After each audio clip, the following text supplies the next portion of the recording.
On Global TV News Express, Gandhi Foundation builds mosque learning centers in Kano State. In business, federal government pledges 100,000 direct jobs from Brazil partnership.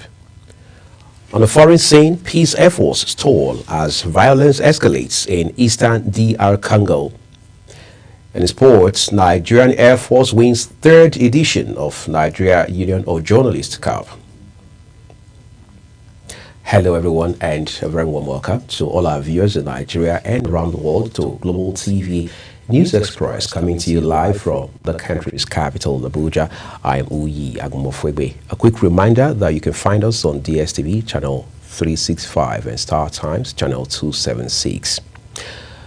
Former national chairman of the All Progressives Congress, APC, and ex-governor of Kano State, Dr. Abdullahi Umar Ganduje, has inspected mosque and Islamia projects under construction by his foundation across Kano State. Our Kano correspondent Umar Ilyasu completes the story. Since his resignation as the national chairman of the All Progressive Congress on health grounds, Dr. Abdullahi Umar Ganduje is back in Kano, hale and hearty, in the company of the Minister of State for the FCT along with other party leaders. The former governor began a tour of projects under the Ganduje Foundation.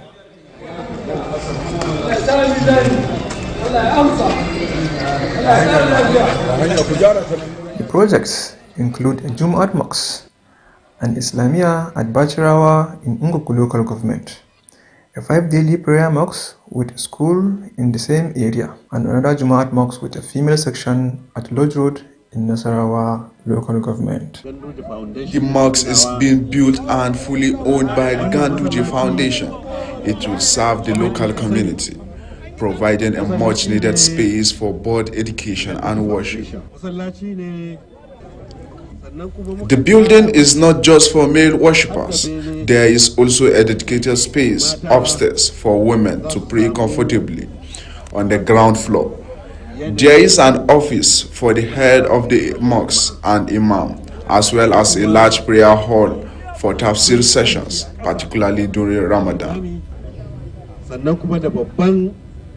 Masallaci wanda yake bayan sallar Juma'a za kuma a dinga tafsiri kowace rana, musamman kuma lokacin azumi idan Allah ya kai mu.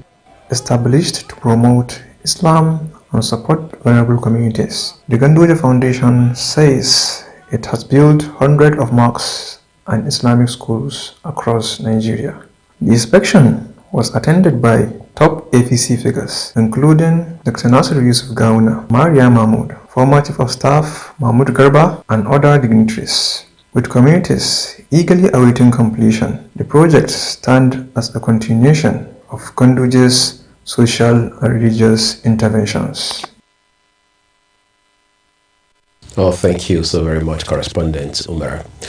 The Sultan of Sokoto and President General of the Nigeria Supreme Council for Islamic Affairs, Muhammad Saad Abubakar, has announced Monday, August 25, 2025 as the first day of Rabiul Awal of 1447 AH. This is contained in a statement released by the Wazir in Sokoto and Chairman of the Sultanate Council Advisory Committee on Religious Affairs, Professor Sambo Junaidu.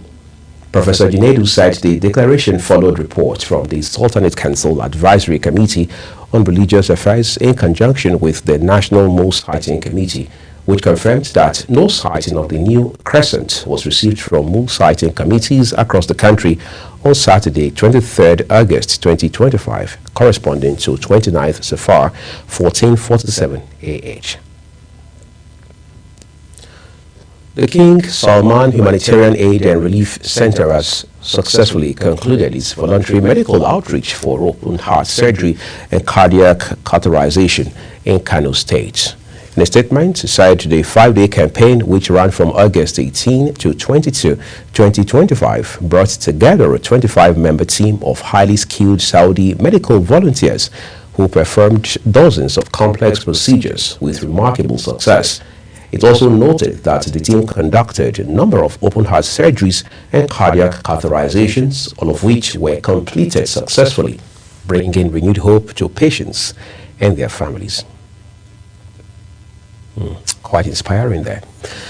Governors elected on the platform of the main opposition party, the People's Democratic Party, PDP, rose from their meeting in Gusau, Zamfara State capital, insisting that they are committed to the November 15th and 16th elective national convention slated for Ibadan in Oyo State. The governor's position is coming amidst statement credited to the former governor of Rivers State and Minister of the Federal Capital Territory, Nyesom Wike, that he is not aware of the convention and did not recognize the National Executive Committee meeting where the decision for the convention was made. The minister has demanded that the South-South Congress conducted by his allies, which produced Dan Obi and rejected by the National Working Committee, be recognized.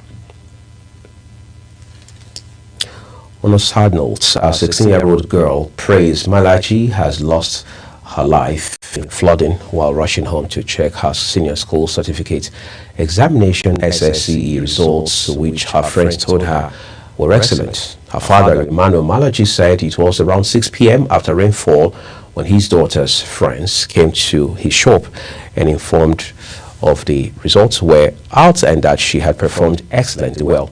Praise was a final year student of Government Day Secondary School, Samaru, in Zaria, Kaduna State, who had bagged a school scholarship from the Center of Girls Education in Zaria to further her education owing to her brilliant performance.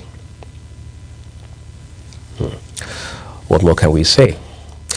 As Nigeria prepares for future elections, the call for diaspora voting continues to generate conversations among citizens, both at home and abroad.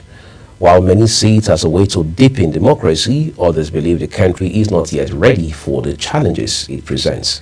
Ubong Usoro completes the report. We'll bring you those details later. The Independent National Electoral Commission, INEC, has formally presented certificates of return to the victors of the August 16 by-elections, marking the official induction of new senators and House of Representative members. The ceremony took place at INEC's Abuja headquarters, with national commissioners overseeing the process for their respective regions. Aniete Patrick now reports. The newly elected Senator of Anambra South, Emmanuel Nwachukwu, expressed his commitment to transformative leadership. He emphasized tackling the region's environmental challenges, noting Anambra South, often called Nigeria's erosion capital, demands urgent action. My promise is that they will feel well represented this time around, very well represented. And we want to be able to separate representation from philanthropy. Because what normally happens is that because of poverty in the land, representatives are measured by how much they give out. The APC Senator-elect for Edo Central, Joseph Ikpe, vowed to honor his constituents' trust, succeeding Monday Okpebolo, who stepped down to pursue Edo's governorship. The story was not different from Omosade Igbenedion, the APC member-elect for Ovie Federal Constituency in Edo, who also received her certificate thanking President Bola Tinubu, the Edo State Governor, and her constituents. Everything is already with us, and we will implement them in accordance with how it comes. So I want to assure my people that I will not disappoint them, and that all the necessary things that are available in the Senate seats, I've made it available for them accordingly. Today, this is a culmination of all that hard work, so I'm glad it paid off. I want to thank His Excellency, the President of our country, His Excellency Bola Ahmed Tinubu, for giving us all the support in the APC.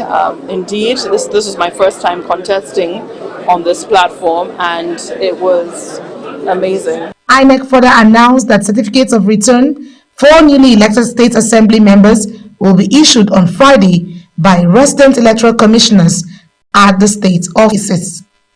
Aniete Patrick, reporting for Global TV. We appreciate you for your reporting, Anyete. A health expert has raised the alarm over the dangers of self-medication in the treatment of malaria, warning that the practice could lead to severe complications, including death. In an exclusive interview with Global Television on World Mosquito Day, Dr. Aisha Ladan of the Federal Medical Center Abuja urged Nigerians to stop treating themselves without proper medical guidance. Our correspondent Raul Nasir now reports. World Mosquito Day draws global attention to the deadly threat of malaria and other diseases spread by mosquitoes.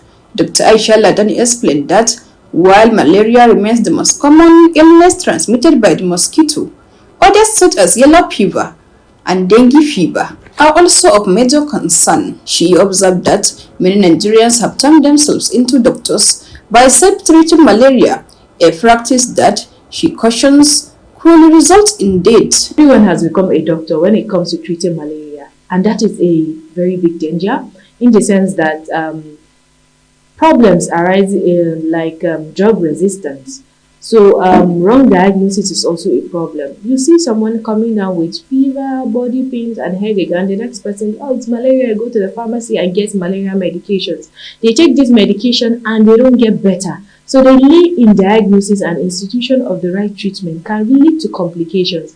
And complications of malaria are vast and they are dangerous, and the worst is death. Some residents interviewed said they protect themselves by sanitizing their surroundings, using insecticides, and sleeping under mosquito nets. If the environment is bushy, at least there is need for fumigation from time to time.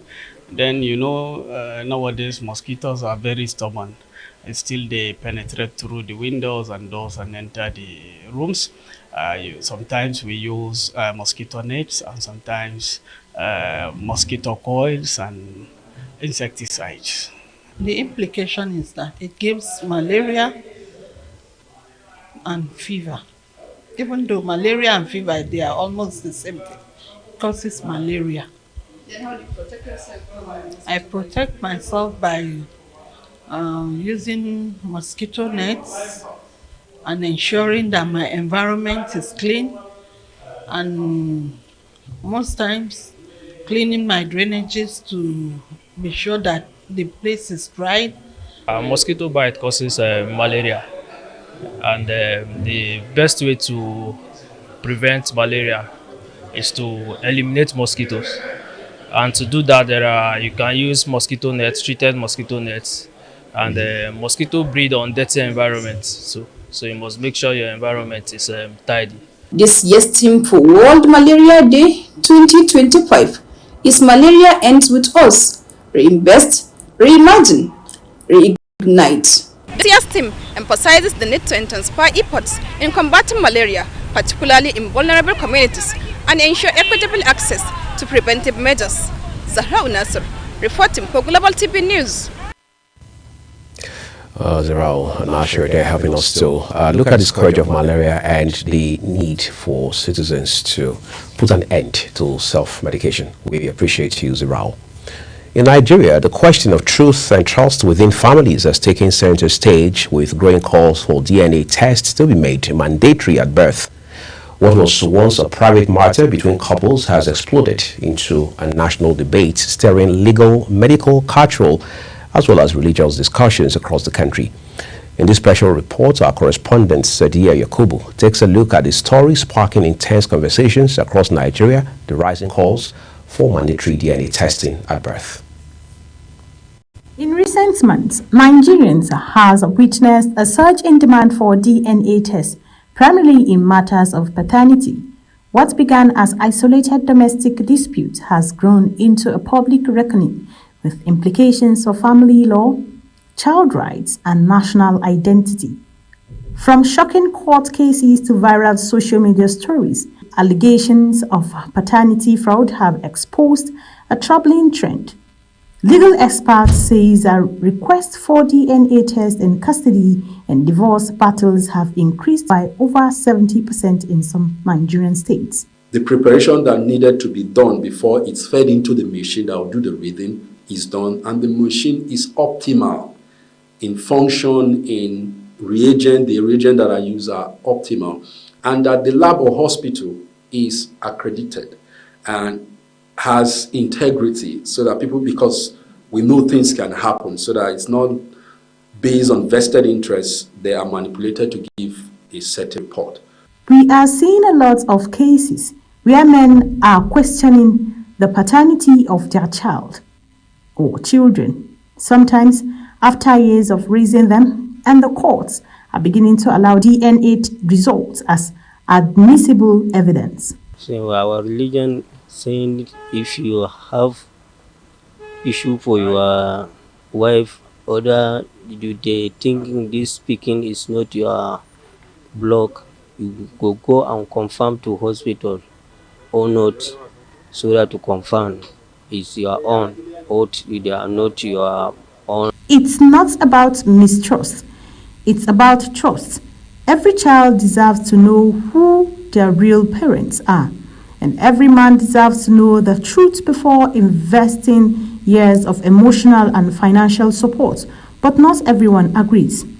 For me, I never, since I read Bible, I never see any verse to check for DNA. It's not in the Bible. This is not just a legal issue, it is a deeply cultural and emotional one. Mandating DNA tests could tear families apart, violate privacy, and open a floodgate of trauma. We need to approach this with caution. Can truth and trust coexist? And should science be used to enforce family accountability, or should it remain a personal choice? I am Sadia Yakubu, Global Television. Well, we're almost at the point where everyone needs to ask now, do you know who your father is? Thank you so very much, Sadia Yakubu, for that deeping down right there. Beauty practices are dividing opinions and raising health concerns. In Nigeria, skin bleaching is on the rise, with more men and women using skin lightening products. Despite the dangers, why is this trend growing so fast? Our correspondent against Sadia Yakubu takes a closer look at beauty trends and their popularity becoming controversial. World Health Organization says skin bleaching reduces the presence of melanin, a pigment responsible for skin color, protecting the skin from UV light. When melanin levels decrease due to bleaching, the skin becomes more vulnerable to harmful UV light. This could put more people at greater risk of sun damage and possible conditions such as melanoma. A number of countries have banned the use of skin bleaching products because of the dangers associated with them. In 2006, the Food and Drug Administration, FDA, trusted sources. That's supposed to. When God has created you, you have to be on your color. God likes you in that way. But children nowadays, they want to change their color. And that is why you see cancer, all manner kind of disease in the body now. In 2006, the Food and Drug Administration trusted source also issued a notice that over-the-counter skin bleaching products are not recognized as safe and effective. The products were deemed not safe for human use based on a review of evidence. Yeah, I don't know. Sometimes maybe they feel what God has given them is not good enough. And because of the fashion and what is in vogue, which on a norm is not right, because when you bleach, you are removing some layers of your skin. Peer pressure also plays a major role in schools, on the streets, and within social cycles.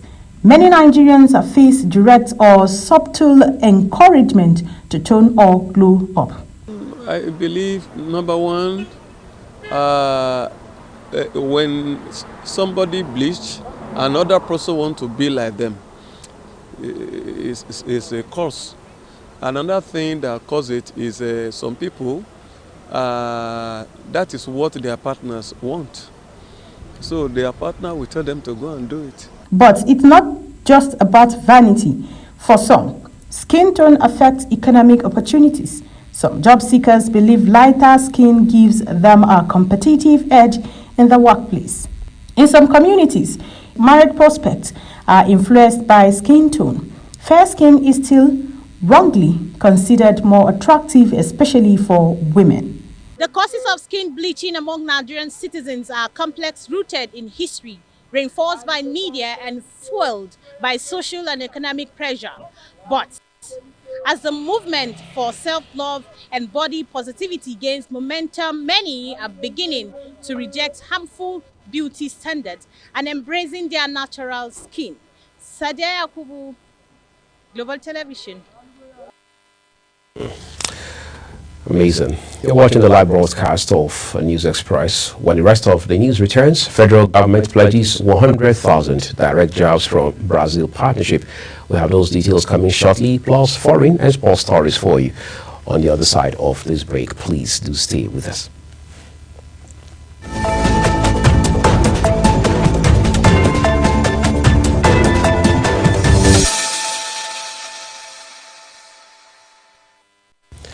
The rest of the news broadcast now returns with business. Nigerian presidency has announced the launch of the Green Imperative Partnership, GIP, a United States $1.1 billion economic cooperation deal between Nigeria and Brazil, aimed at revitalizing trade and strengthening agricultural mechanization. In a statement issued by Sunday Dari, Special Advisor on Public Communication to President Bola Tinubu, the government says the project is expected to generate about 100,000 direct jobs and over 5 million indirect jobs while boosting food security and modernizing the country's agricultural sector. The Federal Airports Authority of Nigeria, FAAN, has resumed direct revenue collection at the cargo terminals of the Murtala Mohammed International Airport in Lagos. A statement by Airports Authority Director of Public Affairs and Consumer Protection, Obiageli Ora, said this is coming after a 15-year break, noting that officials from the Directorate of Cargo Development and Services are now deployed at the cargo release points of the Nigerian Aviation Handling Company and Skyway Aviation Handling Company warehouses to supervise real-time collection of accrued cargo charges. And now to the foreign scene, the United Nations has warned that despite recent diplomatic efforts, violence continues to escalate in Eastern Democratic Republic of Congo, DRC, where thousands have been killed and hundreds of thousands displaced. The DRC and the M23 rebel group reportedly signed a peace declaration in Qatar in July, building on previous deal between Congolese and Rwandan foreign ministers signed in June in Washington. However, M23 was not directly involved in the negotiations and has since stated it will not abide by the terms. Russia has blamed Ukrainian drone attacks for a fire at a nuclear power plant in its western Kursk region, saying several Russian power and energy facilities had been targeted overnight. There were no injuries and the fire was quickly extinguished. That's according to the plant's press service on messaging app Telegram. It further said the attack had damaged a transformer, but radiation levels were within the normal range. Let's bring you some excitement from the world of sports now. The third edition of the Nigeria Union of Journalists NUJ Annual Football Tournament came to a thrilling end in Abuja. The grand finale saw the Nigerian Air Force battle the National Drug Law Enforcement Agency, with the Air Force lifting the trophy after a penalty shootout. The match had ended 1-1 at full time. Our sports correspondent Samuel Odi has details. The chairman of Sports Committee, Udubeze Chidoka, said the competition, which has become a tradition in the NUJ, is designed to promote fitness, teamwork and healthy rivalries among journalists across different media houses. The tournament has succeeded in uniting journalists in the Federal Capital Territory, creating a bonding atmosphere between the journalists and their partners. And I must say that we've succeeded in ensuring that all these,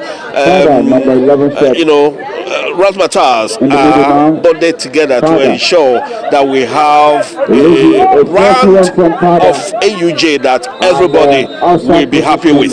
That's what we've achieved. Also speaking, the NUJ Abuja chapter chairman, Comrade Grace Ike, stressed the role of sport in fostering unity among journalists, government agencies, and private organizations. She appreciated this year's sponsors and called for more collaboration to sustain the tournament. Let me appreciate the title sponsor of this sport activity, which is IBM Property. And for us, we're happy that this is coming at a time when journalists need to unwind, It brings people together, and it's a show of unity. This is a grand finale, and as you can see, we have some of the agencies playing here. So at the end of the day, we'll get to give trophy to the winner of the game.